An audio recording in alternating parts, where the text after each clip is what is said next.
Fala galera! Os carboidratos compõem uma parte fundamental dos estoques de energia do nosso organismo. E essa energia ela é armazenada na forma de glicogênio. Para sua utilização, o glicogênio passa por um processo de glicólise para a liberação de ATPs para sua livre utilização.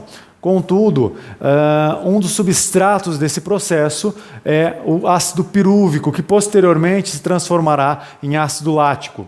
Na aula de hoje, estudaremos sobre o sistema anaeróbio lático. Vamos lá então, galera, vamos ver qual que é o caminho que a energia faz no nosso corpo, né? Temos dentro do nosso corpo a entrada de energia através do consumo de alimento, né? Então, de forma dietética, através da minha dieta, eu consumo alimentos que contêm carboidratos.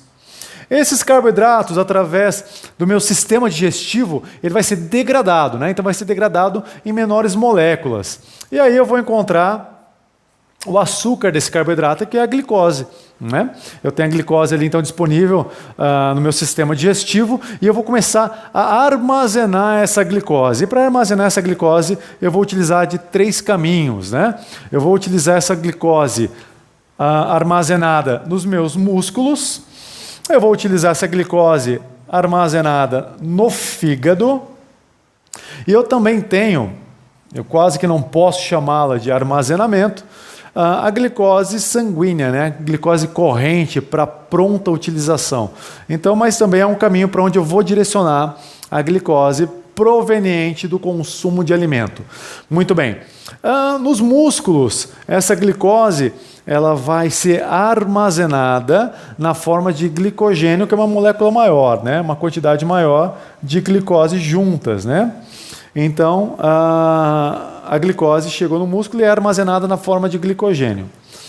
Quanto é que eu encontro de glicogênio aí na minha musculatura?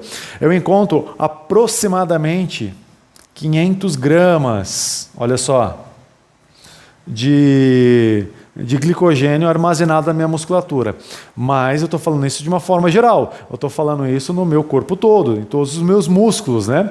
Se eu somar todos os músculos, eu vou ter a maior fonte de glicogênio disponível. Contudo, no fígado, ele é o órgão que contém mais glicogênio separadamente, isoladamente, né?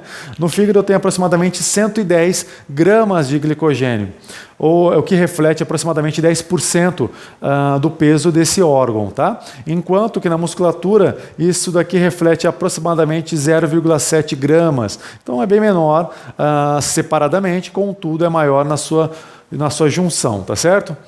Então, a glicose chegou no fígado também e vai ser armazenada na forma de glicogênio. Aqui, para ser reutilizado essa glicose depois que é formado o glicogênio, eu vou sofrer 2 processos de metabolização. Tá? Quando esse processo acontece no músculo, para eu transformar o glicogênio em glicose novamente, eu vou passar por um processo que se chama glicólise, tá?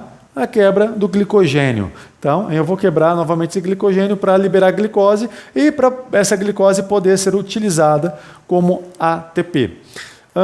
No fígado, o processo aqui se chama gliconeogênese.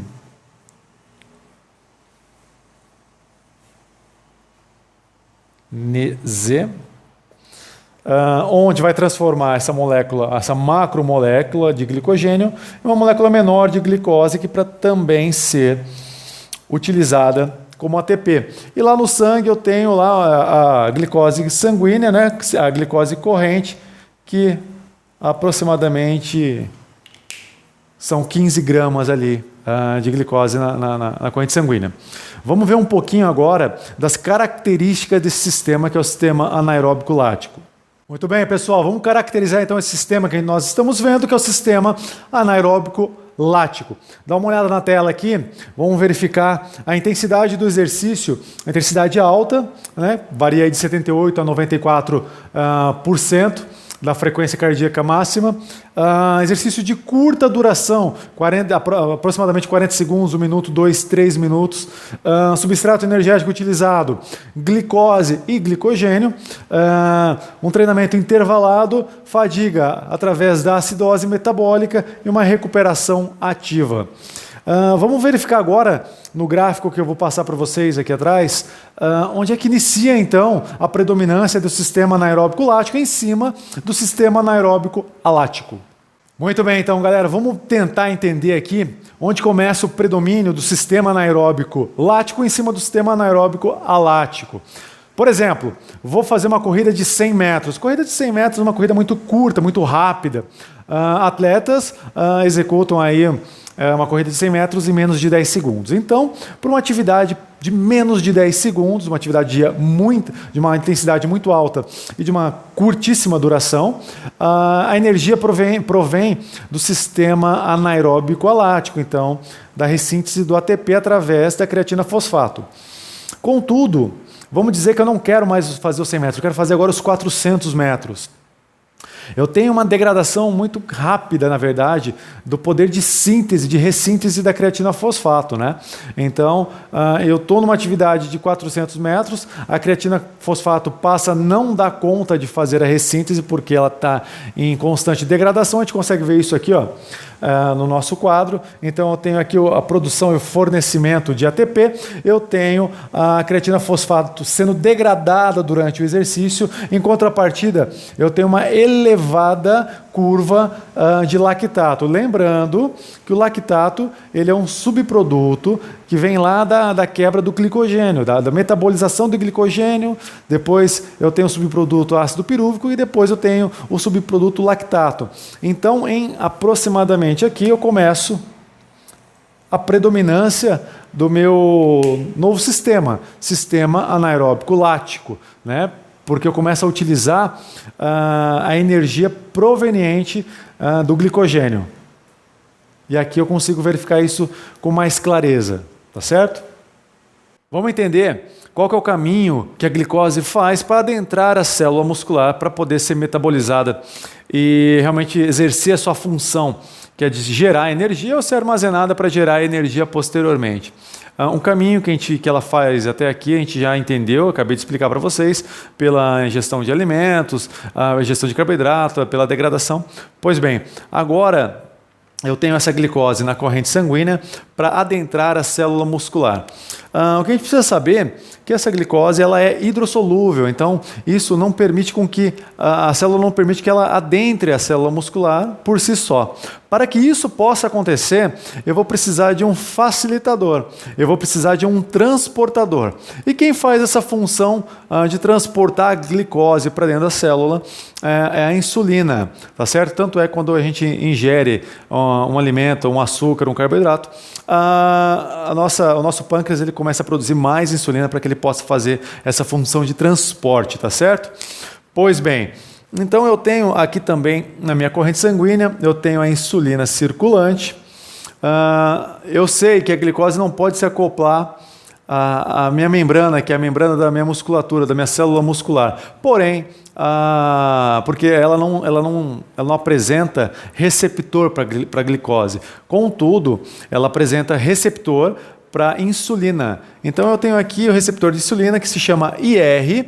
Então eu tenho a insulina se acoplando a esse receptor. Quando isso acontece, esse receptor ele faz uma função que se chama segundo mensageiro.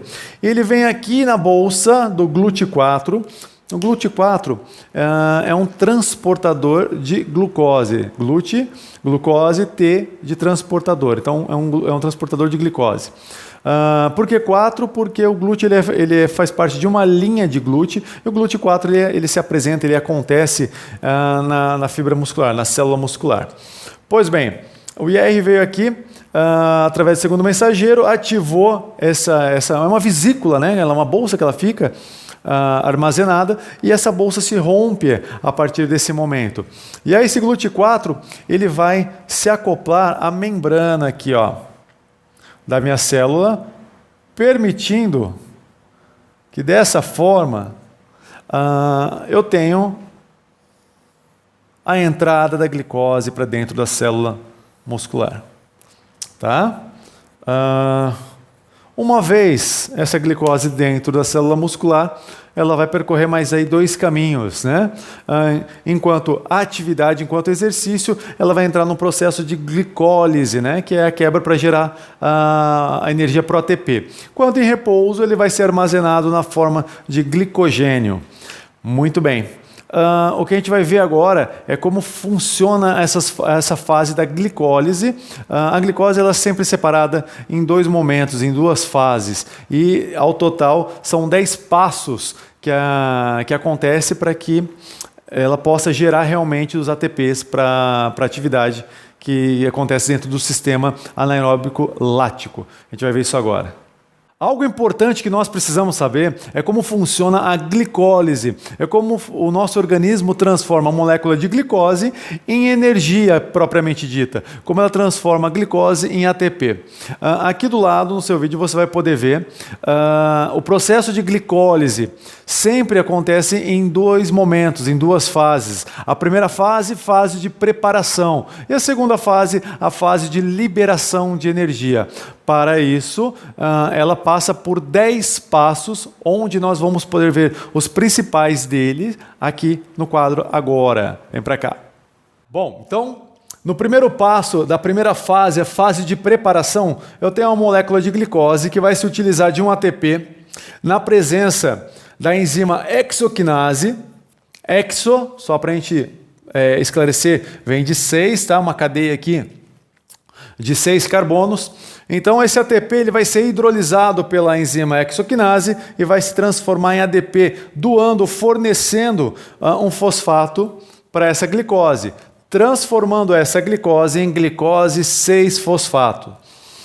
Como é que funciona isso, professor? Então, através da enzima hexoquinase, eu utilizei um ATP, onde ele foi hidrolisado, doando um fosfato para o 6º carbono, tendo um saldo aqui líquido de um ADP, né? Doei um fosfato e transformei o meu ATP em ADP, é o que está aqui. E aí então minha glicose se transformou em glicose 6-fosfato. Não que eu tenha 6 fosfatos agora, mas que eu tenha um fosfato no 6º carbono. Tá? Então esse é o saldo do primeiro passo. E qual que é a importância disso, professor? A importância é que agora eu fixo a molécula de glicose 6-fosfato dentro da célula muscular, ela não pode mais se evadir, tá certo? Pulei o segundo passo, no terceiro passo eu tenho a frutose 6-fosfato, que vai sofrer também com a presença da PFK ou a enzima fosfofrutoquinase. Vai se utilizar de um ATP, hidrolisando ele também, fazendo com que ele doe, com que ele perca um fosfato. Transformando assim minha frutose 6-fosfato em frutose 1,6-difosfato. Como funciona, professor? Tenho mais um ATP, que vai ser hidrolisado pela PFK, que é uma enzima muito importante desse processo todo, porque ela regula toda essa glicólise, tá? Doou lá, né, ou perdeu um fosfato para o primeiro carbono. Tem um saldo líquido de um ADP também. Muito bem. Então, a minha frutose 6-fosfato foi transformada. A minha frutose 6-fosfato foi transformada em frutose 1,6-difosfato. Porque eu tenho um fosfato no primeiro carbono. 6, porque eu tenho um fosfato no 6º carbono. E difosfato, porque eu tenho agora 2 fosfatos, tá certo? Muito bem. Na quarta fase, a frutose 1,6-difosfato vai ser dividida, vai ser rachada em 3 fosfogliceroldeído ou apenas 3-DPG, tá certo? Através aqui da presença da enzima aldolase. Então, qual que é o saldo final dessa primeira fase, da fase de preparação da glicólise? O saldo final é o que eu utilizei. 2 ATPs e transformei uma hexose em 2 trioses. E assim a gente vai proceder para a segunda fase, que é a fase de liberação de energia. Pessoal, antes da gente proceder para a segunda parte, para a segunda fase da glicólise, a fase de liberação de energia, a gente precisa entender e ilustrar uma coisa aqui. Lembra que eu te falei que a enzima PFK, a enzima fosfofrutoquinase, ela é muito importante na regulação da glicólise. Vamos tentar entender isso melhor aqui. Então eu tenho 2 situações, eu tenho uma situação em repouso, eu tenho uma situação em exercício. Concordem comigo que em repouso eu tenho uma quantidade de ATP muito maior, tem uma quantidade de ATP em abundância e uma quantidade de ADP menor. Por quê? Porque esses ATPs não estão sendo utilizados, estão lá armazenados. Com isso, eu tenho uma inibição da minha enzima PFK. Ela praticamente não atua, né? Ela está lá quietinha. Contudo, no exercício eu começo a ter degradação de ATP, né? Com isso eu tenho uma produção maior aí de ADP, uma quantidade menor de ATP, porque esse ADP vai ter que passar por uma ressíntese. E aí vamos lembrar do exemplo. Se eu tiver numa corrida de 100 metros, que é uma corrida curta, uma corrida de curta duração, quem vai dar conta desse ressíntese é a minha fosfocreatina, tá certo? É o meu CP. É ele que vai fazer essa ressíntese do ATP, ADP, ATP de novo, através do sistema anaeróbico alático. Contudo, se eu continuar correndo, em vez de 100, fizer 400 metros, essa fosfocreatina ela não tem mais esse poder de ressíntese. Então eu começo a ter um acúmulo maior de ADP e menos ATP na minha fibra muscular. É aí que eu começo a ativar a minha PFK. E a PFK dentro da glicólise começa a fazer toda aquela parte de preparação que a gente acabou de ver, tá certo? Então, eu tenho aqui, para facilitar a tua visualização, a gente vai colocar aqui do lado, aquele gráfico onde tem o ATP, onde eu tenho a fosfocreatina e eu tenho o lactato sendo produzido. Então, se eu continuar correndo, naquela parte onde os traços se cruzam, é onde eu entro no sistema anaeróbico lático. E aí esse sistema anaeróbico lático começa a proceder dali para frente, né? Então, nos 100 metros eu tenho até ali o sistema anaeróbico alático. A partir daí eu continuei a atividade, eu tive maior produção na minha célula muscular de ADP, menor de ATP. Isso estimulou a minha enzima PFK na glicólise, então eu começo a, nesse momento, proceder dentro do sistema anaeróbico lático, tá certo? Na produção do ácido lático, eu tenho ácido pirúvico, eu tenho NADH sendo metabolizado aqui, ó, nas mitocôndrias. Você lembra que lá no início, quando eu tive a mudança de sistema, do sistema anaeróbico alático para o sistema anaeróbico lático, eu tive o acionamento da enzima PFK. E a enzima PFK acelerou todo o processo de glicólise, aumentando assim a produção de ácido pirúvico e de NADH. Com isso, aumentando a concentração intracelular desses 2 componentes, baixando o pH intramuscular, fazendo então que eu tivesse uma perda aí de eficiência dessa célula. Com isso, eu preciso a célula exerce uma função de tamponamento. De que forma? Usando de uma enzima que se chama lactato desidrogenase. E o que é lactato desidrogenase ou apenas a LDH faz então nesse processo?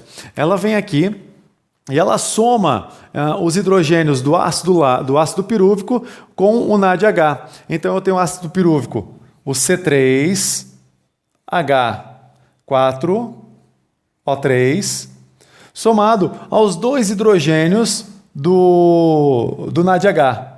Então, eu tenho mais 2 hidrogênios, formando assim o C3H6O3, ácido lático. Dessa forma, o ácido lático vai poder se combinar a um transportador onde vai levá-lo de dentro da célula muscular para dentro da corrente sanguínea, aliviando então a acidose metabólica dentro da tua musculatura, fazendo com que você possa ainda exercer força ou contração muscular por mais algum tempo dentro da atividade. Pessoal, o ácido lático que foi transportado, que foi lançado para fora da célula muscular, Qual que é o caminho que ele toma dentro do nosso organismo? É isso que a gente vai ver agora, tá? Então, assim, esse ácido lático, ele pôde ser transportado porque ele se juntou o ácido pirúvico com o NAD através da enzima lactato desidrogenase. Tá lembrado disso? A gente acabou de falar. Então, agora ele foi transportado, ele vai cair dentro de um ciclo que nós chamamos de ciclo de Cori. É o que você vai ver aqui agora. Então, eu tenho três ambientes, tá ok? A musculatura, eu tenho a corrente sanguínea e eu tenho o fígado. Muito bem.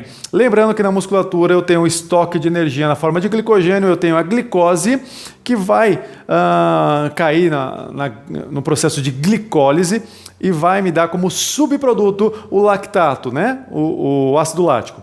Pois bem, esse lactato agora ele pode ser transportado, então ele vai cair na corrente sanguínea. A corrente sanguínea ele vai transportar até o fígado esse lactato. No fígado, o lactato vai participar de um outro processo, tá? Que se chama gluconeogênese, onde esse processo vai transformar o lactato em glicose. Olha só isso. Dependendo da intensidade, dependendo da duração da tua atividade, da necessidade que você tem ainda de gerar mais energia, essa glicose pode ficar estocada no próprio fígado na forma de glicogênio, ou ela pode ser lançada novamente na corrente sanguínea, e a corrente sanguínea novamente trazê-la até a musculatura, para que essa glicose participe novamente de outra glicólise e continue gerando mais energia, tá certo? Então, pera aí, professor, estou com uma dúvida aqui agora. Parece que eu sempre ouvi dizer que o ácido lático era o problema de todo exercício.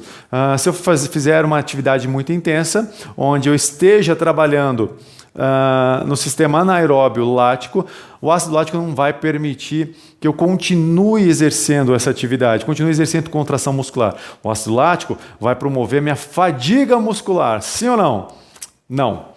Né? Por que não? Porque a gente acabou de ver que o ciclo de Cori vai transformar o lactato, o ácido lático, em glicose. Então o ácido lático era o vilão, ele vai se transformar em mais energia para você continuar na tua atividade. Então, professor, qual que é o problema de tudo isso? O problema é quando eu estou no terreno anaeróbio, quando eu estou na via anaeróbia, eu vou te explicar o que acontece, porque o hidrogênio ele vai seguir duas vias, tá? Depois da sua produção. Se eu ainda estiver naquele período onde eu utilizo o sistema anaeróbio lático, eu vou ter uma produção muito grande de hidrogênios.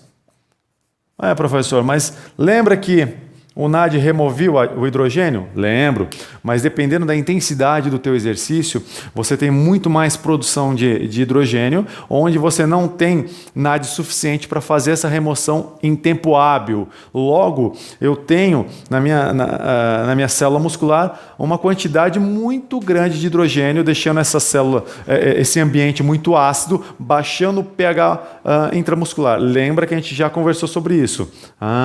Professor, então o problema é o hidrogênio. Sim, nem sempre, tá? Se isso cai na via aeróbia, se eu começo a utilizar uma outra via, que é um assunto para um outro momento, a via aeróbia, você logo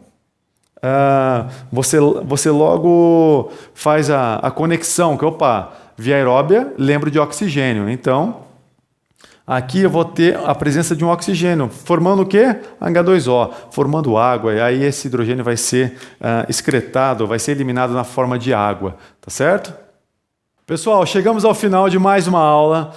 Eu queria pedir para você, se você gostou da informação, se essa informação foi útil para você, compartilha o nosso vídeo, dá um like aí para a gente, se inscreve no nosso canal, que isso é muito importante para nós continuarmos a produzir essa parcela de conhecimento aí. Tá certo? Muito obrigado, até a próxima aula.